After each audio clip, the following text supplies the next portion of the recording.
Hi guys, if you're wondering why your AirTag is not showing on your iPhone anymore, it's probably because the battery has died. So in the instructions it says that it comes for a year, but this has come only for about 3 months now.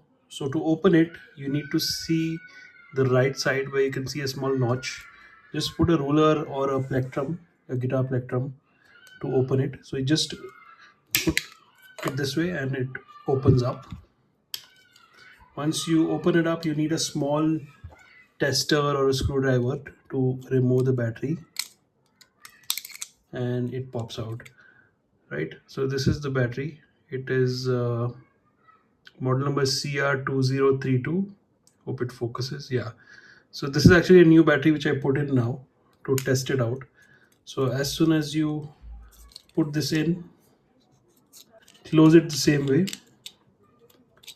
So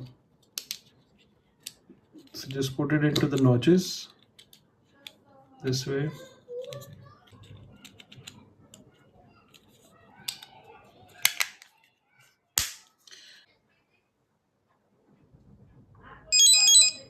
Yeah, so basically I reset the device now. So you have to press it 4 times quickly, and the fifth time you have to hold it till you hear the beep. So that's how you reset it, and that's how you change the battery.